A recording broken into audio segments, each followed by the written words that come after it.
I believe that most human beings are only living at about 40% of their capability. So the mind has a governor, like a car. If you're driving a car and the car has a governor on it, the car may say 130 miles an hour, but the governor is set for 91. Once that governor sets in, you get to 91, that car starts doing this. The car wants to go. The car wants to go, but that fucking factory said, we're not going past 91. We have a factory, a nice governor in our brain, and it's a survival mechanism. It protects us from pain and suffering. The second we feel that shit, our mind says, oh no, this isn't fun. We should back off. We should sit down, find something more comfortable. And there's something about the mind. The mind has the tactical advantage over you at all times. At all times of your life, the mind has a tactical advantage over you. Why is that? It knows what you're afraid of. It knows your insecurities. It knows your deep, dark lies. And it starts to push you away from that shit. It pushes you in a direction that is comfortable. The mind controls everything. So what I realized was that when I was growing up and I was 300 pounds and I got all fat and I got all insecure, I realized that my mind kept taking me in this direction. When things got uncomfortable for me, when I was facing my insecurities, I was facing my fears, my mind said, oh no, we have the tactical advantage. We need to get you, separate you from this feeling over here. Life's all about feelings. We want the happy feeling. We don't want that feeling of this sucks. Why am I here? And you don't have any, so you can't answer those questions, so you leave. I started realizing that if in that moment you can answer those fucked up questions and you are now in charge of your brain versus your brain ruling you, that's where all that stuff comes from. So the 40% rule is all of that. You get to 40%, your brain says, we're done. Let's roll, man. This is starting to get painful. This is uncomfortable. So you sit down. You have to figure out ways, and everybody's different. That's how the book kind of talks about, like we all have these things about, 5 steps to this and 4 steps to this. It's a lot more than that. That's all bullshit. It's a practice that you have to, it's a habit. So if you know that at 40%, I'm feeling pain. At 40% I'm feeling pain. That's where the 40% rule kicks in. Now it starts. Okay, I'm feeling pain. My mind's saying all this shit to me. It's saying, get out of here, run, flee. The fight or flight kicks in. Okay, we're done, we're not good enough. It starts telling you all these things. You start to believe it because the mind controls all. This is the time where you have to gain control back of your mind. It's okay, let me see if I can go 45%. And once you start giving yourself more and more hope and start realizing, okay, the mind starts to be, okay, what are you doing? We're supposed to be going right and you're going left. You start then controlling your mind. Start finding more in yourself, and then it goes from 40% to a lot further than that. But that's the start of it though. Get to the spot where your mind is saying stop. Wherever that is, you gotta get there first, and then that's when that shit starts to work for you. You gotta control yourself in that moment. We're all, a lot of us are going through a hard time in life. Some people have been bullied, some people are just stressed out, some people are insecure, some people are fat and overweight, and the world puts a lot of this shit in your mind. It's not just you, yeah, you help it. And my whole thing is about, I had to develop a mindset that was indestructible. I had to armor plate my mind. And it's about what you're saying to yourself, but it also comes with work. So whenever I was getting beat down, physically, mentally, spiritually, whatever I was going through, just saying, I would put, you can't hurt me. Can't hurt me just became a message I would say to myself. And that's just kind of where it comes from. What's motivating you is the stories I'm telling you about what I did in my life. Once I stop living that, I'm no more.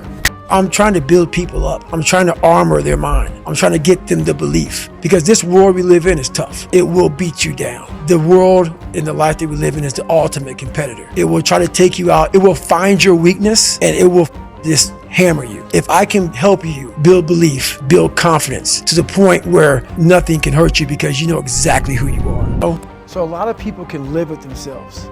That's the first thing. A lot of people can live with themselves, look in the mirror and say, I'm okay with being afraid. I'm okay with going on this easy highway over here. The easy highway has all these fucking signs and shit, directions, how to get somewhere. And you have to first be uncomfortable with how you feel about yourself. with that voice that a lot of us like to run away from. We all have it. We all have that voice that's saying, hey man, you know, you're kind of wimping out right now. You're kind of being a little punk right now. But a lot of us say, okay, that's okay. It's okay to tell these little white lies to ourselves. So we first have to face the real you. The real me is David Goggins. The real me is the guy looking at you right now saying, I don't want to fucking be on this show right now because I used to stutter as a kid. And I'm afraid of that. I'm afraid that here in a second, I'm going to start fucking stammering and stuttering and the whole world's going to know that I have all these issues. But that's when I see right now, okay, Goggins, you got to go on this fucking show. That's Goggins. Goggins is saying, okay, David Goggins, you're a punk. Life made you this way. We can't live like this. We can't live in fear. We can't live in judgment. We can't be afraid of what the fuck people right now are looking at me saying about me. We cannot be afraid of that. That's Goggins. Goggins saying, fuck all of you who don't like me, who don't want to, and that person then comes in. But you have to be David Goggins and say, man, I'm afraid of this. I'm fucked up here. Life made me this way here. I stutter. I have these issues with reading and writing, and I'm fat and I'm insecure. You have to face that in that dark room. In that dark room is who you are. But in that dark room is where you have to create another human being that walks out of that dark room to face who you are. That's the only way you're going to get over all those things. You have to create someone else. Not like you have two different personalities. It is you. But you have to find strength.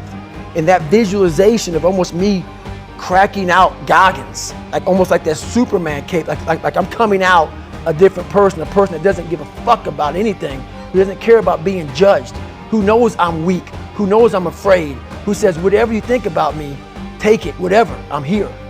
That's Goggins. In the dark room, you face yourself, you realize you want to be better, you realize you don't want to be this weak, insecure person in the world who has all these problems that we all have. We all have. Social media is a great platform to tell you who we want to be, not who we are. So that's where that dark room is.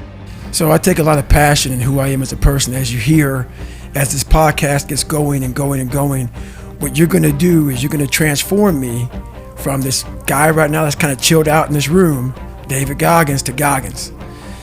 And I had to invent this person. David Goggins is an introverted, soft kid that got beat up growing up, and mindset had to lie to create friends, to get friends, to be accepted. So my life has really been about two people. Very scary, but two people. I had to invent a whole nother human being to get outside of my comfort zone. And that human being became Goggins. Goggins is like the guy that walks out of the phone booth. He's like that Superman that walks out of the phone booth. And I was talking to my fiance today about, it's kind of strange how sometimes I have a conversation between David Goggins, and Goggins will tell David Goggins about the shit he's done.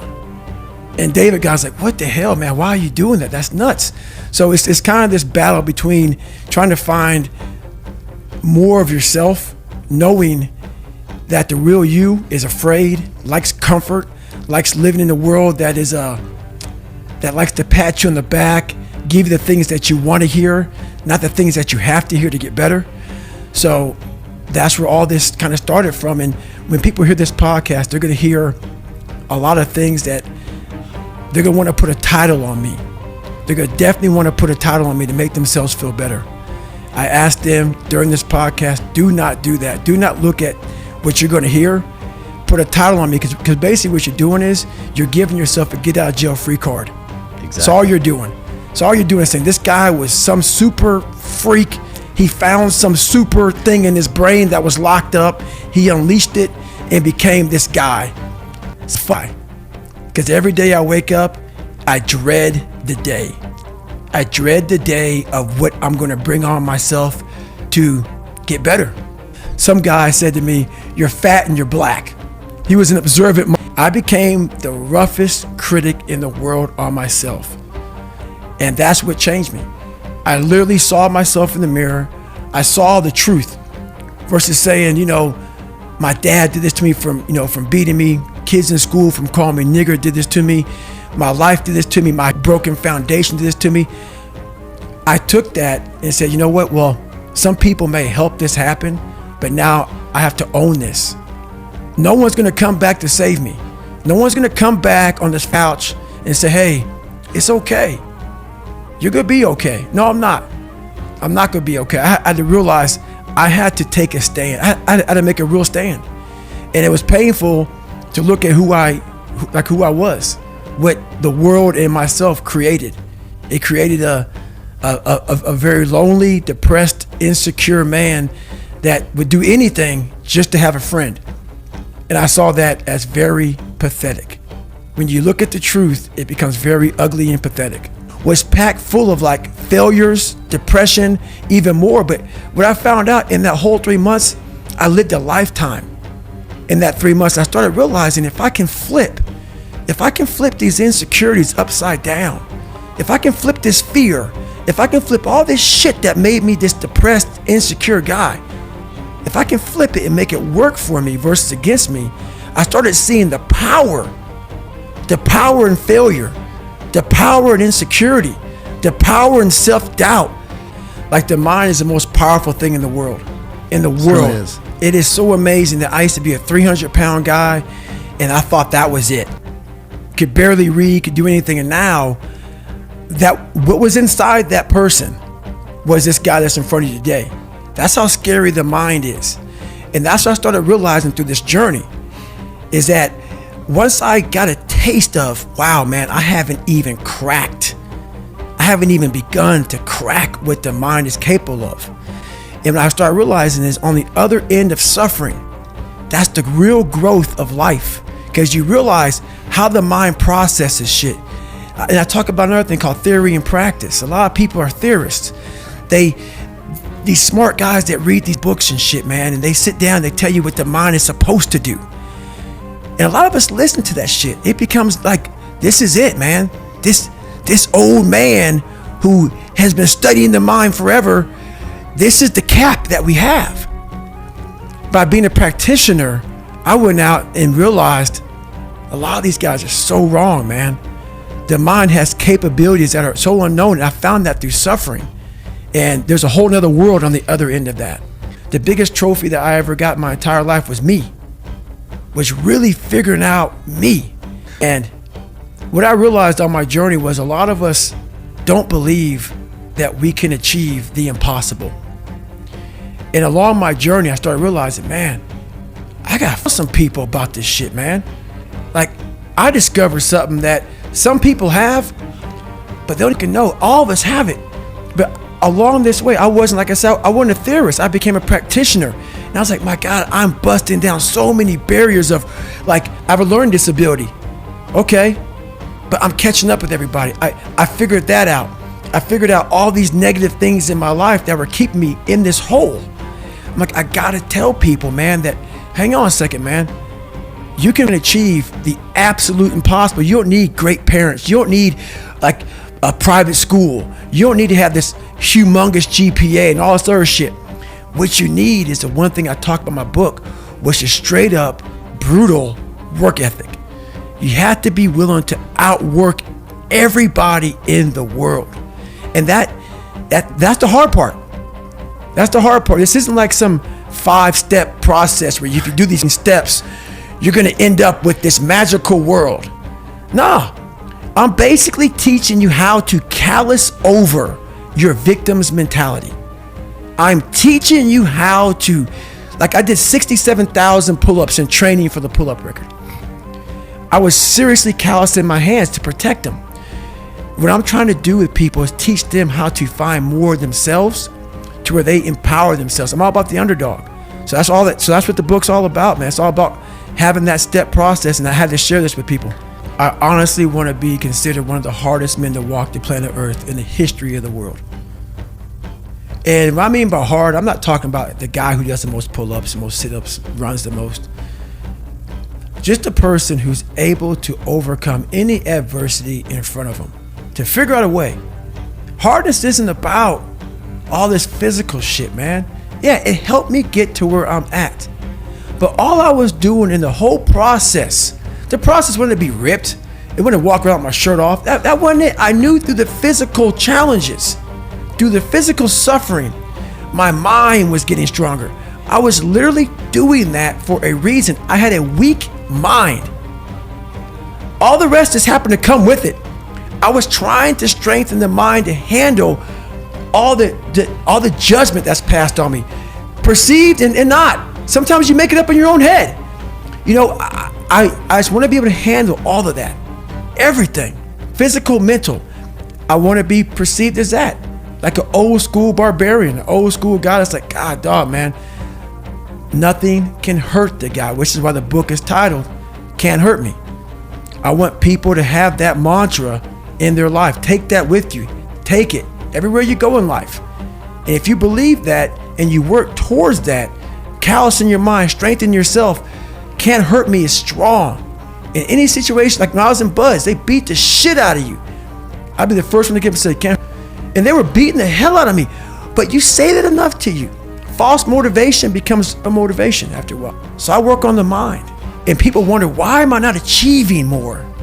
It's because all of us, once we achieve something, we celebrate for a long years time. And we wonder, why don't I have drive anymore? Where's it all at? If you don't develop a routine of suffering, and suffering is not like go out and kill yourself every day, it's being uncomfortable. Yeah.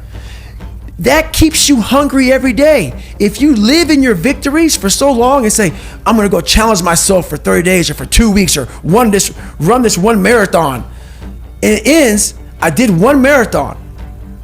Okay, that's why it leaves you. It leaves you because you haven't set up the next obstacle. Obstacles is how you grow. You must continue to have friction. Friction is where growth is at.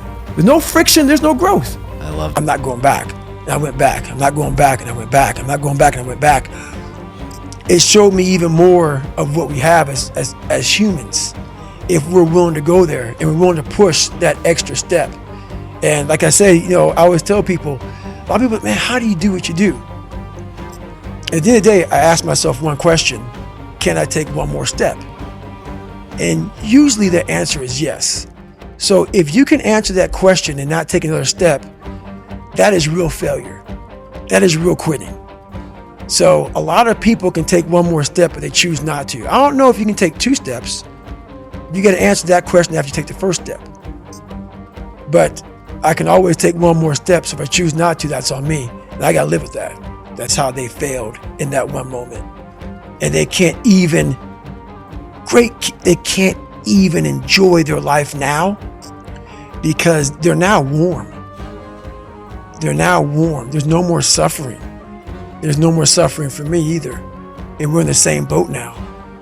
But you're suffering. So we're not suffering, but you're thinking about what you could have been. I am exactly what I should have been. And that's where people start to lose it. Because now I realize that in that 1 second. I go through all that. I know how it's going to feel because I failed so many times before. Failure is the ultimate thing, man. I failed so many times before. And that's why I don't look at failure anymore as failure. I look at it as my first, second, and third attempt. So that's what that's all about, man. Well, It's the worst pain I can't even describe the pain of that last 30 miles to anybody. No one, it's very hard. Whole body? Whole body. So when it ended, I'm literally dizzy going up my stairs to get to my house. I have my arms wrapped around her going up the stairs, and every flight of stairs I have to lay down because I can't stay upright for too long or I'm gonna pass out. So I finally get in the house, and when I get in the house, I'm once again on the floor. I'm in the kitchen on the floor, just laying there. I finally make it to the bathroom, into the tub. I get rolled in the tub, and she puts the water on me. I'm just laying there with the water coming on me. And what I pee out looks like Coca-Cola. And I'm laying there in the worst pain of my entire life. I'm shaking, I'm jacked up. And all I could think about was, I can't believe what I just done. Because when you get to 70 miles of a race and you felt the way I did, to me, it was humanly impossible to even think about going 30 more miles in that shape. And once you do it, what came over me when that shower hit me, and the reality hit that about people talking shit.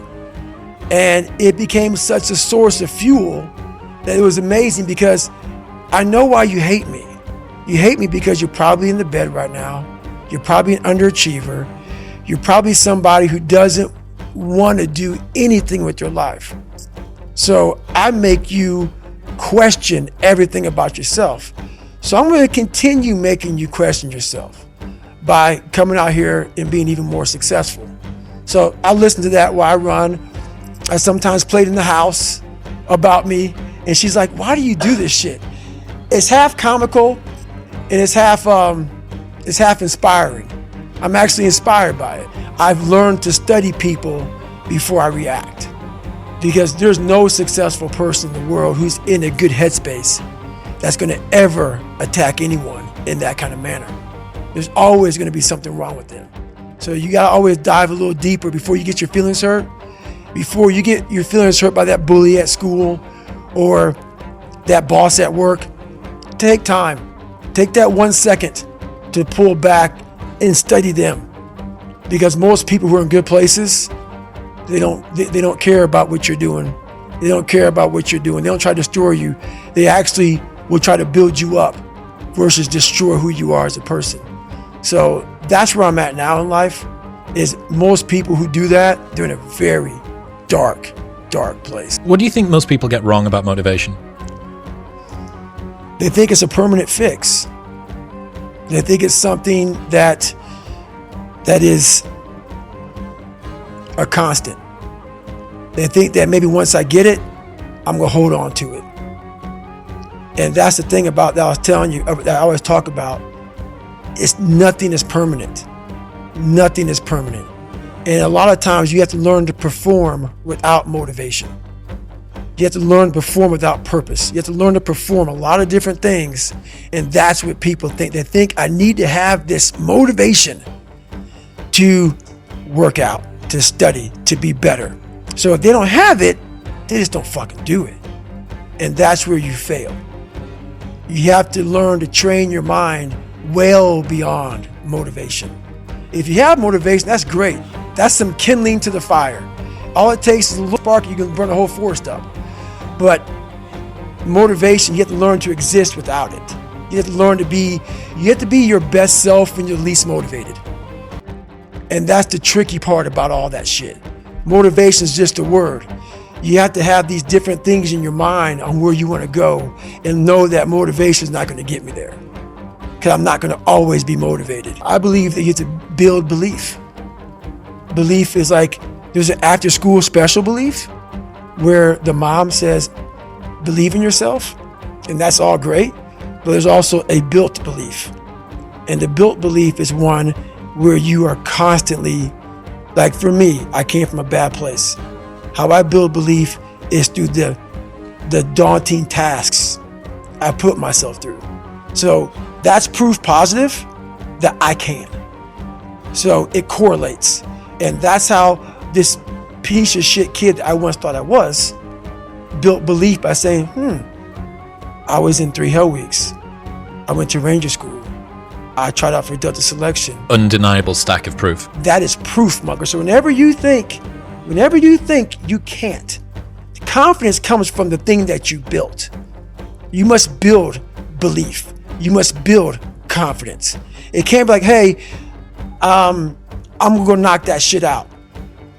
You gotta look over here and say, I can knock that shit out. It's belief, and it's built on what you put in to yourself. So if I can help you build belief, build confidence to the point where nothing can hurt you because you know exactly who you are. You've faced your demons. You've been able to go on an audiobook in your mind. Maybe you didn't write a book, but in your mind, you were able to hear all your past traumas. You were able to listen to them. You're able to say, okay, now I can now talk to people about what I went through. I'm no longer embarrassed. I'm no longer ashamed. Being ashamed is one of the biggest things that kill people nowadays. In their minds, kill them from moving forward. I'm ashamed of myself. Don't ever be ashamed of anything you've done in your life. Face it, fix it, make it better. We are humans. But then again, if you always think that we're humans, you will always just be a human and always make the same mistakes. You must take this knowledge that you learn from all this shit is knowledge. So I'm just trying to give people that strength to go in the archives of your life, because while you're probably up, it's probably something happened to you in your life. Go through the archives, dig it up, study it, and then use it for yourself. That's the main purpose for me right now.